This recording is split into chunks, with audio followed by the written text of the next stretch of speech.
I just finished watching Queen's Gambit. I love the series, and God knows we need more stories like that, showcasing brilliant women. But Queen's Gambit is a malicious and vicious attempt at rewriting history, to write Bobby Fischer out of history, because Bobby Fischer doesn't fit the propaganda ministry of the United States of America and their particular current narrative, you might say. You see, it's basically a biography about Bobby Fischer, except Bobby Fischer was a man. He wasn't an orphan, but he wasn't far from. He was very close to being an orphan. He was a self-made man. He had practically no apparatus around him. Still, he was able to beat these Soviets at their own game. In case you don't know the history, he became the first non-Soviet world champion in Reykjavik in 1972. After that, he was demonized by the US. Some people would say he went a little bit mad. It doesn't matter. The US had a holy duty to fucking helping the motherfucker. Period. End of debate. He single-handedly won the Cold War. One human being, one man. And it's not the first time you have, Alan Turing, for God's sake. I mean, according to Winston Churchill's own words, he reduced the length of World War II by 2.5 years. And with the daily death toll we were seeing at the end of World War II, that is the equivalent of roughly 17 million people.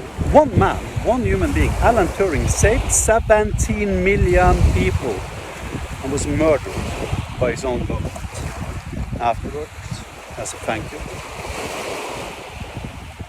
I can mention dozens of Norwegians, brilliant people, all having nothing but one thing in common, which is that they are the smartest people to ever having lived within their niche. Odd Nerdrum, Christian Valen, etc., basically crucified by their own government, in modern times, may I add, for crimes committed by others. Over and over and over again. I love this story. This is a Bobby Fischer story, actually. And it's an urban legend, and the story is a story about a story. So Bobby Fischer is sitting in a bar, just after he won the World Championship in Reykjavik. And he's having a drink with friends. And they ask him if he has some stories. And so he says, yeah, I got a great story for you. Me and Spassky, we were sitting in the bar in Reykjavik and having some drinks. And then this guy comes up to them and tells them that he's solved chess. And Boris and, Bobby are like, interesting. Yeah, the guy says, I got a system that I can apply that makes me win every single time. Interesting. So Bobby plays the guy 10 times, the guy wins.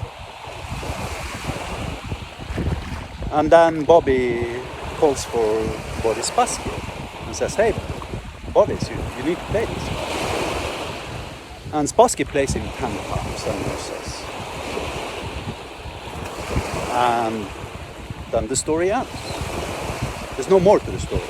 So at this point, Bobby is drinking some gin and, hanging out with his fan base in a bar, and, everybody's looking up to him and, expecting this incredibly important story carrying millennia of wisdom and knowledge to that man. They're like, finally, some guy has the courage to speak out when he asks, what are you doing? Oh, we buried him in the ark, of course. And then he looks like, what? Stupid? Of course we killed him and buried him. That is my favorite Bobby Fischer story. You know why? Because even though the story is obviously not a true story, it actually describes Bobby Fischer's life. describes Alan Turing's life, describes Oppenheimer's life, describes Einstein's life. Although with Einstein it was the Germans, so nobody gives a shit, right? Or everybody still loved him in the modern West, right? But it describes every single brilliant genius this earth has ever seen. You do something incredible, they will bury you in their yard. Today, of course, they don't have to bury you in the yard because, you know, we're all dependent upon, you know, social media to have reach for our words and being able to be heard. And since the ruling powers control social media, right, they don't need to physically kill us, they can just, like, you know, socially kill us or something like that.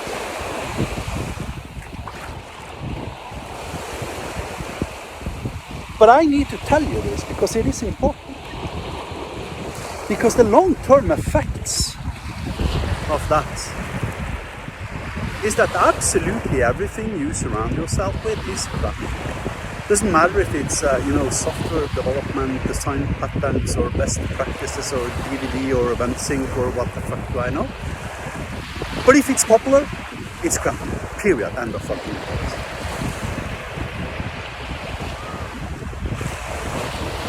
Because all the true brilliant geniuses throughout history of humanity have consistently been buried by their own.